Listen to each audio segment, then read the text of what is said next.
नमस्कार साथियों, एक बार फिर से आप सभी का बहुत बहुत स्वागत है लोधाई क्लासेस के बीए प्लेटफॉर्म पर।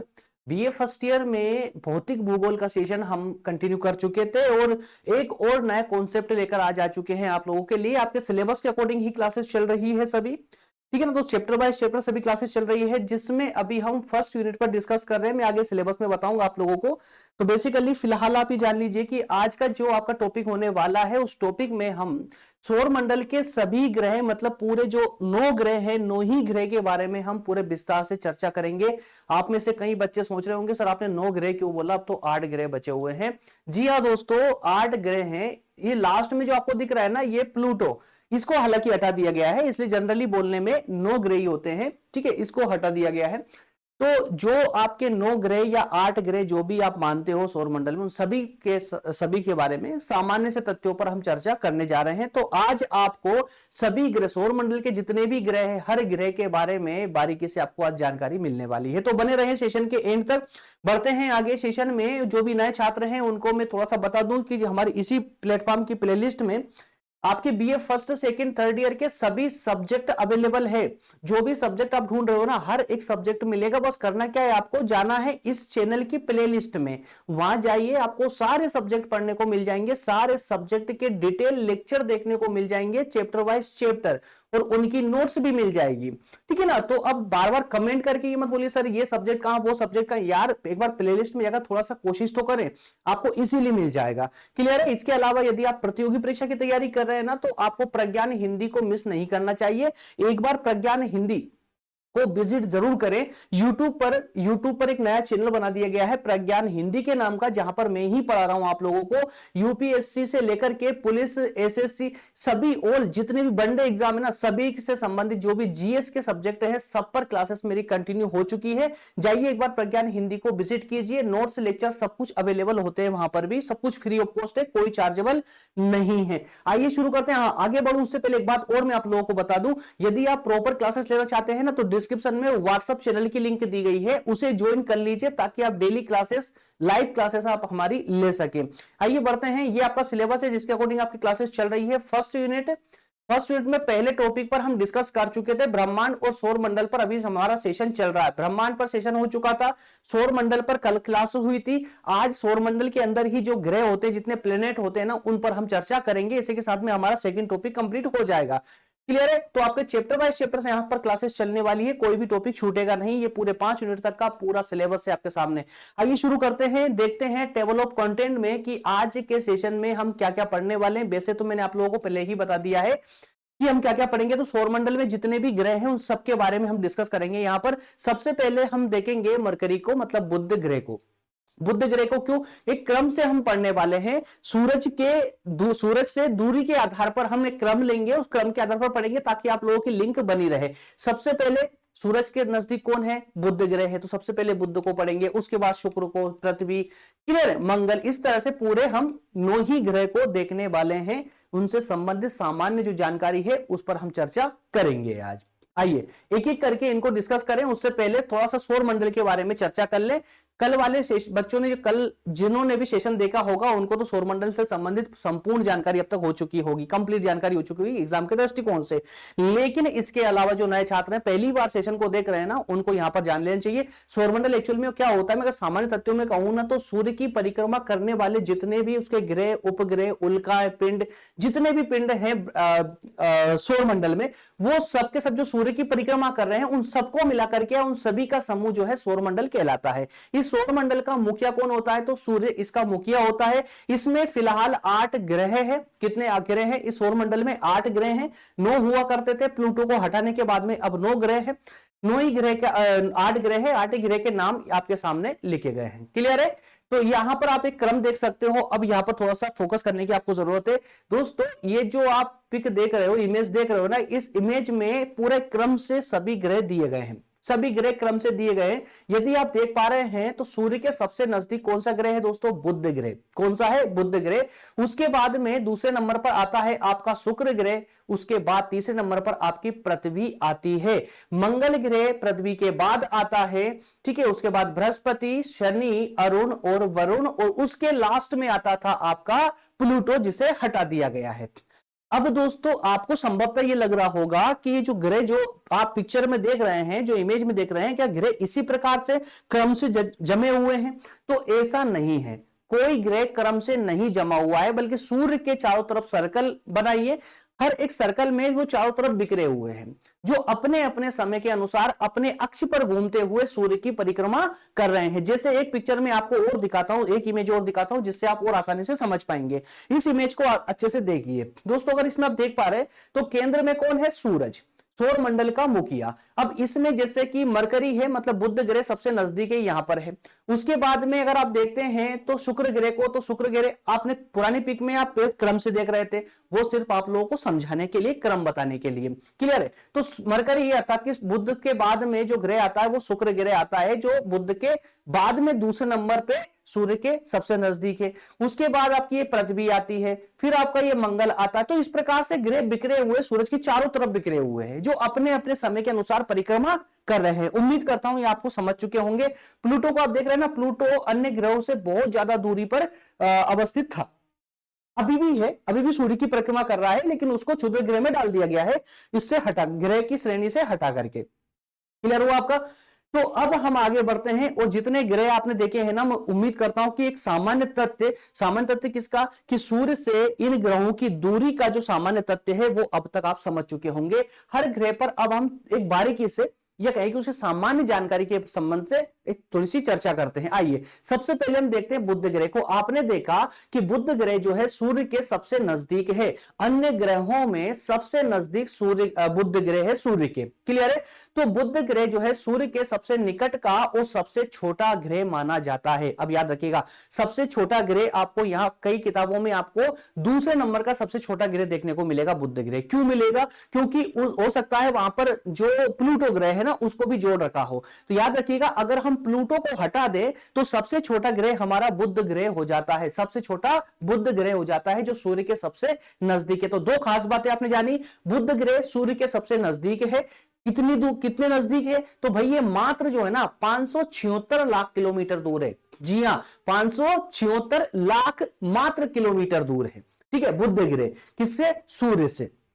चलिए ठीक है। अच्छा, आकार में सबसे छोटा ग्रह है, ये भी बहुत अच्छी बात है। कितना व्यास होगा, लगभग कितना छोटा होगा ये? तो मात्र इसका 4880 किलोमीटर का व्यास है। दोस्तों यहां पर जब भी आप ब्रह्मांड में जब भी बात करते हैं ना, ब्रह्मांड संबंधी तथ्यों की, तो जो भी डेटा दिया होता है ना, उसके आगे एग्जाम में आप जरूर लगभग लगा दिया करें। क्या लगा दिया करें? लगभग। क्योंकि कोई भी इंची टेप लेकर के नापने नहीं गया था कि एग्जैक्टली बुध ग्रह का जो है व्यास कितना होगा, ऐसा नहीं, लगभग अनुमान लगाया जाता है। ये जो जितना भी डेटा आप देख रहे हैं ना, ये सब पे सबका सब डेटा अनुमान पर आधारित होता है। इसलिए क्या करोगे आप, लगभग 4880 किलोमीटर इसका व्यास होता है। बुध जो है 576 किलोमीटर सूरज से दूरी बनाए हुए है। क्लियर हुआ? इस ग्रह का एक दिन और एक रात दोनों जो होते हैं ना, पृथ्वी के 88 दिन के बराबर होते हैं। याद रखिएगा, मतलब बुध ग्रह पर अगर आप जाते हो ना, तो वहां पर 24 घंटे जो होते हैं ना, बुध ग्रह के 24 घंटे जो होते हैं ना, वो उसके 24 घंटे पृथ्वी के 88 डेज के बराबर होता है। कितना? पृथ्वी पर 88 दिन जी लीजिए, बुध ग्रह पर एक दिन जी लीजिए, बराबर होगा। बात समझ आई ना आप लोगों को? तो इसका मतलब क्या हुआ कि बुध ग्रह जो अपने अक्ष पर घूम रहा है ना, उसकी स्पीड पृथ्वी से बहुत स्लो है, बहुत स्लो है। याद रखिएगा, पृथ्वी 88 बार घूम जाती है, 88 टाइम घूम जाती है, तब बुध ग्रह एक बार घूम पाता है। क्लियर है? अच्छा, तापमान क्या होगा भाई? पृथ्वी का तापमान कितना है? अरे सामान्य तापमान है, तभी तो हम लोग जिंदा है। ठीक है, लेकिन क्या बुध ग्रह पर जीवित कोई प्राणी जीवित रह सकता है? संभव ही नहीं है। क्यों नहीं है संभव? क्योंकि इसका सामान्य तापमान ही जो है 350 डिग्री से ज्यादा होता है। सामान्य तापमान 350 डिग्री से ज्यादा होता है, कोई भी जल जाएगा। बात समझ आ रही? तो बुध अपने कक्षा में जो है ना, अपनी कक्षा में 1,76,000 किलोमीटर प्रति घंटे की गति से घूमता है, अपनी कक्षा में। ठीक है, अपने अक्ष पर नहीं, अपनी कक्षा में सूर्य की परिक्रमा करने के लिए 1,76,000 किलोमीटर प्रति घंटे की गति से घूमता है बुध पर वायुमंडल नहीं है। जी हां, वायुमंडल होता तो क्या जीवन संभव नहीं हो पाता? वायुमंडल होता तो सब कुछ संभव हो जाता। जहां वायुमंडल है वहां जीवन संभव है। अतः यहां दिन बहुत अधिक गर्म होता। जब वायुमंडल नहीं है तो क्या होगा? दिन जब सूर्य के सामने होगा तो बहुत ज्यादा गर्म होगा, मतलब 350 से 400 डिग्री सेल्सियस गर्म हो जाएगा। तो जैसे ही रात होगी तो इतना ठंडा हो जाएगा कि पूरे उस पे पूरे बुध पर जो है बर्फ जम जाएगी, बहुत ज्यादा बर्फीला हो जाएगा। बुध के पास जो है इसका एक भी अपना खुद का कोई उपग्रह नहीं है, और मानव तो रहते ही नहीं है, तो प्राकृतिक उपग्रह तो पहले से नहीं है ना, कृत्रिम उपग्रह भी नहीं है, मतलब सैटेलाइट वगैरह क्यों होगी, क्योंकि वहां कोई रहता ही नहीं, किसी ने नहीं बनाई उसके लिए। बस समझ आई आप लोगों को। तो बुध के पास में कोई उपग्रह नहीं है। तो इस प्रकार से सामान्य तथ्यों में आपको याद क्या क्या रखना है बुध ग्रह के बारे में। यह सूरज से सबसे नजदीक का ग्रह है, सबसे छोटा ग्रह है। सूरज से दूरी की अगर याद रखे तो लगभग 550 कर दीजिए या फिर 600 कर दीजिए, ठीक है ना। तो 576 एग्जैक्ट अगर बात करें तो लगभग 576 किलोमीटर, लाख किलोमीटर दूर है ये, ठीक है। पृथ्वी के 88 दिन के बराबर बुध का एक दिन होता है। ये जो है अपने कक्षा में जो घूमता है ना 1,76,000 प्रति घंटे की रफ्तार से घूमता है। इसके अलावा यहां पर वायुमंडल ना होने से या गर्मी बहुत होती है और सर्दी भी बहुत होती है, रात में सर्दी दिन में गर्मी। दैट्स ऑल, इतना आपको याद रखना। उपग्रह, कोई उपग्रह इसके पास नहीं है। ऐसे 2-3 और भी जो है, 1-2 और भी है ग्रह जिनके पास उपग्रह नहीं है। समझ आया ना। आगे बढ़ते हैं, अब बात करते हैं हम शुक्र ग्रह की। अच्छा, शुक्र ग्रह हम पूरे क्रम से चल रहे हैं, आपको ये बताया था मैंने स्टार्टिंग में ही, पूरा क्रम लेके चल रहे हैं। सूर्य के सबसे नजदीक कौन है, बुध ग्रह, उसके बाद शुक्र, उसके बाद पृथ्वी, उसके बाद मंगल, ऐसा ही क्रम लेके चल रहे हैं। तो अब शुक्र की बात करें तो बोलने की आवश्यकता नहीं है कि सूर्य से दूरी के मामले में दूसरा ग्रह है, ठीक है ना। और सूर्य से दूरी के मामले में दूसरे स्थान पर है। इसका व्यास जो है 12,104 किलोमीटर है, लगभग 12,104 किलोमीटर इसका व्यास है। इसे सूर्य की परिक्रमा करने में 225 दिन लगते हैं। कितने दोस्तों, 225 दिन लगते हैं। पृथ्वी को कितना टाइम लगता है, 365 दशमलव कुछ घंटे, आई थिंक 6 घंटे। बात समझ आ रही है ना। तो इसको परिक्रमा करने में 225 दिन लगते हैं। किसको, शुक्र को। यह अपने आकार और भार में पृथ्वी के जैसा ही लगता है, पृथ्वी के जैसे ही लगता है। कैसे, दिखाता हूं आपको। देखिए यहां पर आप इस इमेज में देखिए, ये आपकी पृथ्वी है और ये आपका शुक्र ग्रह है, ये आपका शुक्र ग्रह है। तो आकार पृथ्वी के जैसा ही लगभग एक जैसा दिख रहा है, एक जैसा समान है ना। तो और इसका भार भी एक जैसा है, इसी कारण से इसको पृथ्वी की बहन के नाम से जाना जाता है। अब अगर कभी एग्जाम बोले पृथ्वी की बहन किस ग्रह को कहा जाता है, तो बिना हिचकिचाए बोल देना शुक्र ग्रह को कहा जाता है पृथ्वी की बहन, ठीक है ना। और ये सबसे ज्यादा चमकीला ग्रह भी माना जाता है, शुक्र ग्रह सबसे ज्यादा चमकीला ग्रह है, याद रखिएगा। और हाँ, पृथ्वी से दिखता है ये ग्रह, ये भी याद रखिएगा। सुबह के टाइम में, सुबह के समय अगर हम बात करें इसकी, तो सुबह ये पूर्व की ओर दिखता है और शाम के टाइम में ये पश्चिम की ओर दिखता है। इसीलिए जो हम बोलते हैं ना एक भोर का तारा कौन होता है, भोर का तारा कोई और नहीं, शुक्र ग्रह को ही हम भोर का तारा बोलते हैं। और एक संध्या का तारा, शाम का तारा, संध्या के टाइम पे, शाम के टाइम में, इवनिंग टाइम में चमचमाता हुआ तारा नजर आता है, वो शुक्र ग्रह ही होता है। क्लियर है। तो इसे भोर का तारा और संध्या के तारे के नाम से भी जाना जाता है, बोला जाता है, ठीक है। सल्फ्यूरिक, इस ग्रह पर जो है ना यहां पर एसिड के बादल होते हैं। कौन से एसिड के, सल्फ्यूरिक एसिड के। इस ग्रह पर सल्फ्यूरिक एसिड के बादल होते हैं, ठीक है। इसीलिए कहते हैं कि इस ग्रह पर एसिड की बरसात होती है। शुक्र की सतह पर जो है चट्टान और ज्वालामुखी भरी पड़ी है, चट्टाने और ज्वालामुखी भरी पड़ी है, भयानक रूप से है। शुक्र सुबह में आपको बता ही चुका हूं, सुबह पूर्व में और शाम को पश्चिम में चमचमाता हुआ तारे के रूप में नजर आता है। अगर हम इसके वायुमंडल की बात करें तो दोस्तों इस ग्रह पर बुध के समान न तो वायुमंडल है और ना ही इसका कोई उपग्रह है, ठीक है ना। तो पृथ्वी के नजदीक आकार और भार के मामले में है। पृथ्वी से भोर का तारा और संध्या के तारे के रूप में नजर आता है मॉर्निंग में और इवनिंग में। इसके अलावा वायुमंडल बिल्कुल नहीं है, उपग्रह बिल्कुल नहीं है। क्लियर हुआ। चलिए आगे बढ़ते हैं, शुक्र ग्रह आपका हो चुका है। अब बात करते हैं हम जरा पृथ्वी की। तो पृथ्वी के बारे में तो ऑलमोस्ट आप लोगों को मैक्सिमम जानकारी होगी, लेकिन सामान्य तथ्यों में हम लिखेंगे क्या क्या, तो कुछ खास फैक्ट आप यहां से ले लीजिए। जैसे सौर मंडल में पृथ्वी एकमात्र ऐसा ग्रह है जहां पर जीवन संभव है, इसीलिए हम जीवित हैं। पृथ्वी न तो बुध की तरह सूर्य के एकदम नजदीक है और ना ही प्लेटों की तरह बहुत ज्यादा दूर है। बुध की तरह एकदम नजदीक होने से क्या होता, पृथ्वी का तापमान बहुत ज्यादा हो जाता, वायुमंडल सब जल के भस्म हो जाता। बात समझ आ रही। और अगर प्लेटों की तरह बहुत दूर होता तो पृथ्वी पर पूरी पे बर्फ जमा होता। तो पृथ्वी अपनी स्थिति को इस तरह से मेंटेन करे हुए हैं, ना गर्मी ना सर्दी, सब मैनेज करे हुए हैं। पृथ्वी ना तो बुध की भांति 400 डिग्री तक का तापमान झेलती है और ना प्लूटो की तरह बर्फ बनती है। यहाँ जीवन के विकास के लिए पर्याप्त ऊष्मा और प्रकाश मिल जाता है सूर्य का। बिल्कुल इसी तरह से स्थिति मेंटेन किए हुए पृथ्वी। सभी ग्रहों में पृथ्वी आकार में 5वें स्थान पर आती है। बस इस बात को आप नोट डाउन कर लीजिएगा। पृथ्वी आकार के मामले में 5वें स्थान पर आती है और सूर्य की नजदीकी के मामले में 3रे स्थान पर आती है। बात समझ आई ना? स्थिति में सूर्य से 3रे स्थान पर आती है। सूर्य से इसकी दूरी की अगर बात करें तो लगभग जो है 14 करोड़ 96 लाख किलोमीटर दूर है पृथ्वी सूर्य से। कितनी? 14, लगभग 15 करोड़ मान लीजिए यार, 15 करोड़ किलोमीटर दूर है।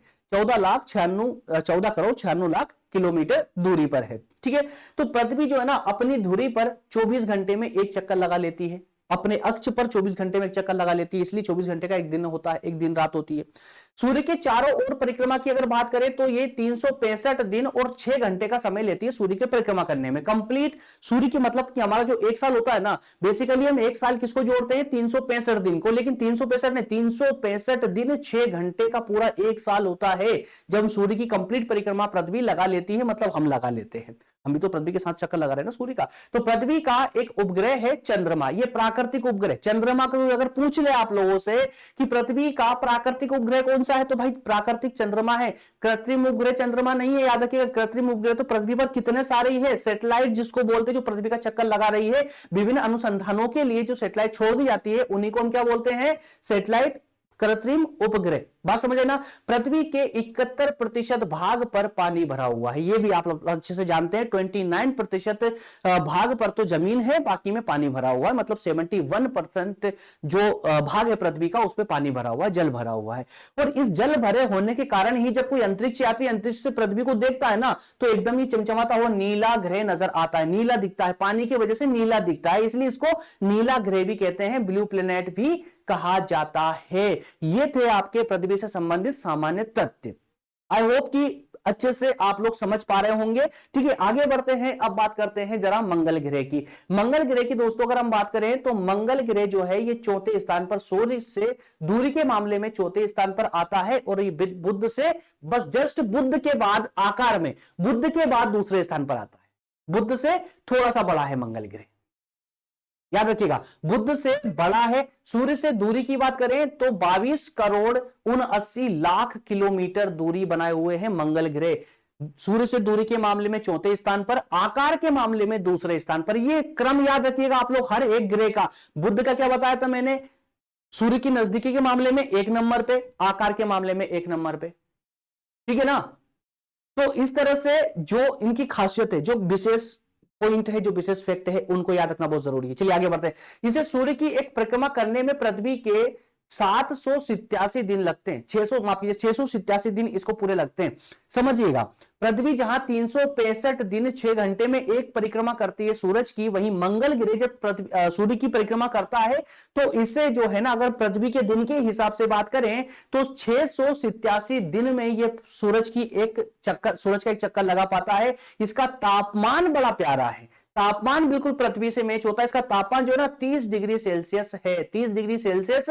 और इसीलिए हमारे वैज्ञानिक प्रयास कर रहे हैं, खोज रहे हैं कि यार यहां संभवता, क्योंकि यहां तापमान जो है ना सामान्य है, हो सकता है यहां जीवन संभव हो सकता है यहां जीवन संभव हो। तो जीवन की तलाश यहां पर की जा रही है मंगल ग्रह पर। मंगल के 2 उपग्रह हैं, मंगल के 2 उपग्रह हैं जिनका नाम फोबोस और डिमोस है। फोबोस और डिमोस बहुत महत्वपूर्ण उपग्रह दोस्तों, इनके बारे में जरूर पढ़िएगा, डिटेल में जरूर पढ़िएगा, लेकिन यहां मैं सिर्फ आप लोगों को फैक्ट देने वाला हूं। तो मंगल के पास में 2 उपग्रह हैं, उसके पास में फोबोस और डिमोस नाम के। मंगल की जो बंजर भूमि है, ये इसका रंग जो है ना लाल या गुलाबीपन होने के कारण इसको लाल ग्रह के नाम से भी जाना जाता है, लाल ग्रह के नाम से भी जाना जाता है।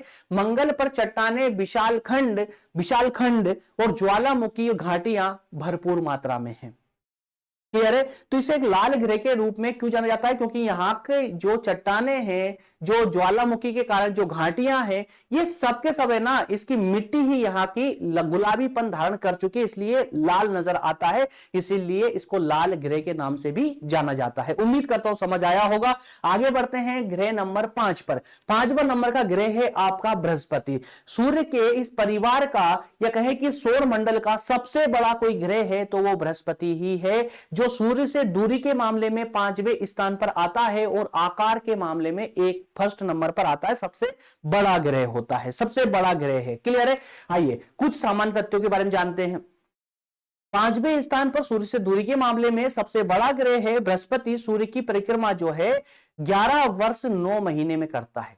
देखिए समय कितना बढ़ चुका है भाई। बृहस्पति जो है ना, सूर्य की परिक्रमा कितने समय में कर रहा है? 11 साल 9 महीने में एक बार सूरज के चक्कर लगाता है। मतलब हमारे 11 वर्ष 9 महीने, 11 साल 9 महीने, और बृहस्पति का एक ही साल होगा।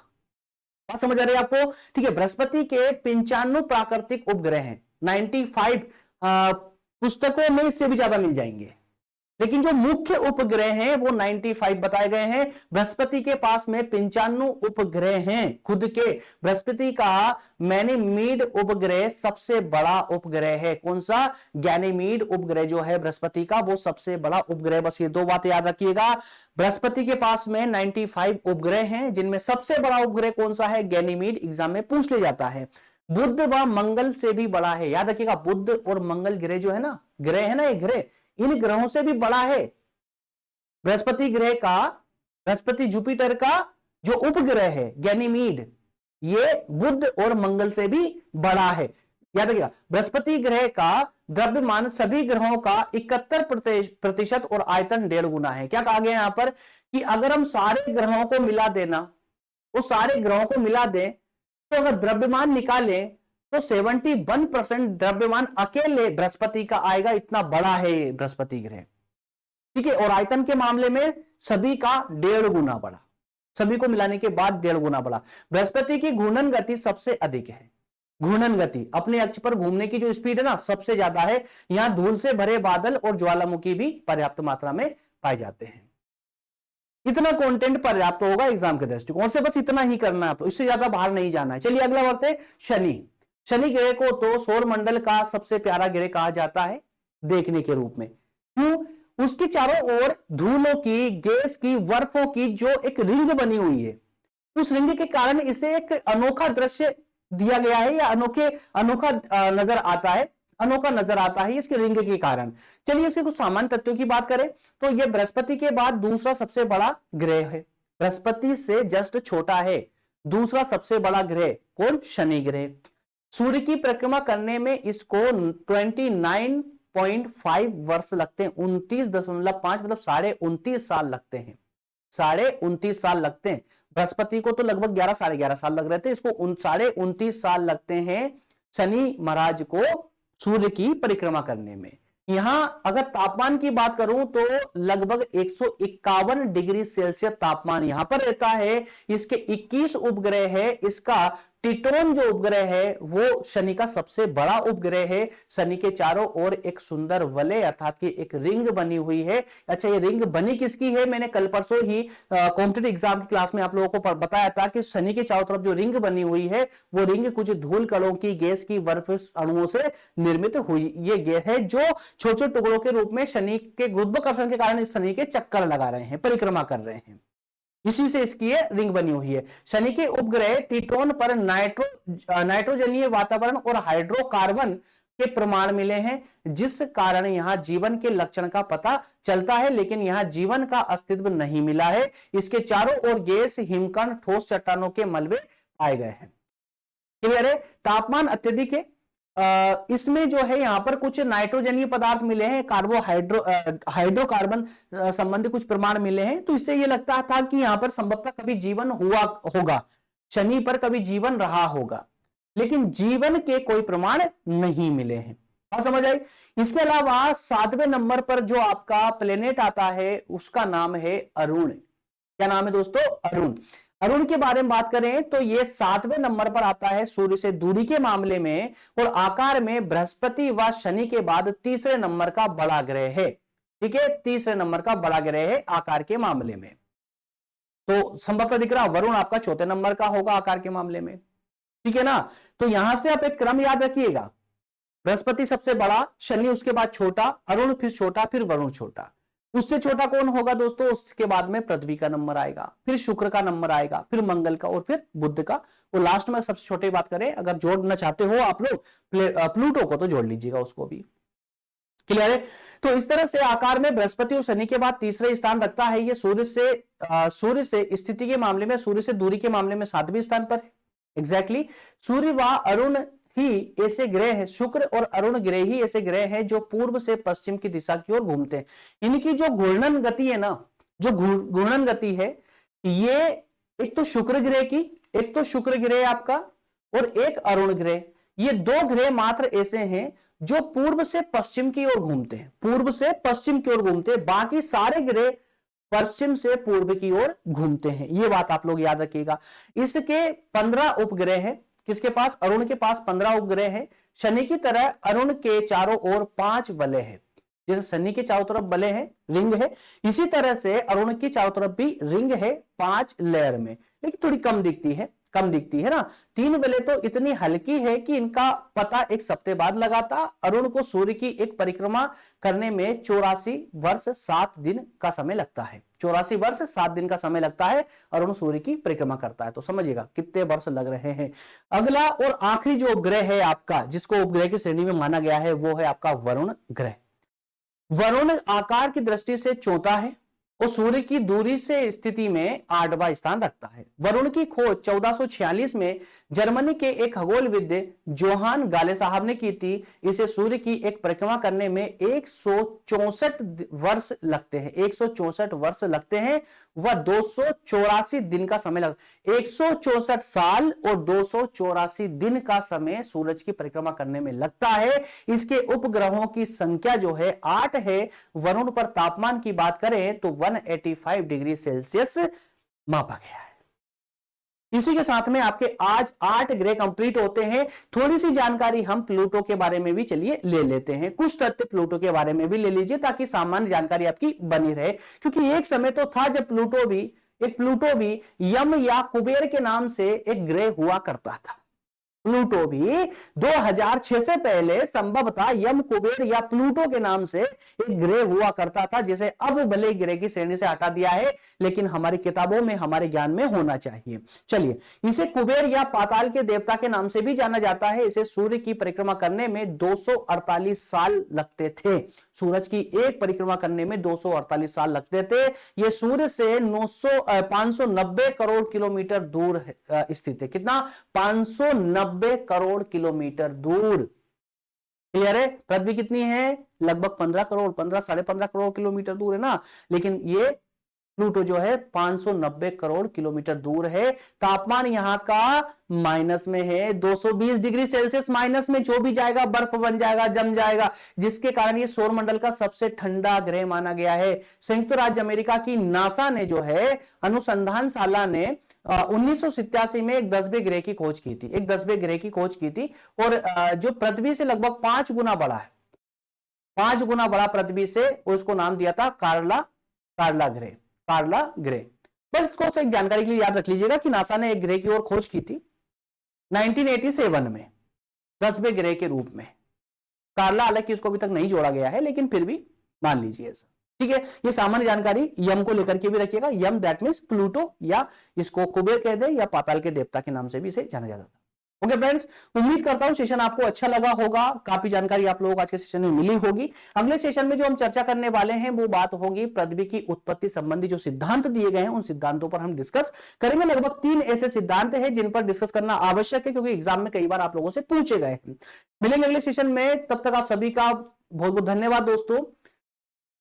अच्छे से स्टडी कीजिए, थोड़ा फोकस रहिए, और एग्जाम टाइम पे पढ़ना ही कोई फॉर्मूला नहीं होता है ना। एग्जाम के बिना भी पढ़ना सीखिए। एग्जाम अभी समय है एग्जाम में, तो उससे पहले आप अच्छे से तैयारी कीजिए। मिलेंगे अगले सेशन में। बहुत बहुत धन्यवाद। Thank you so much.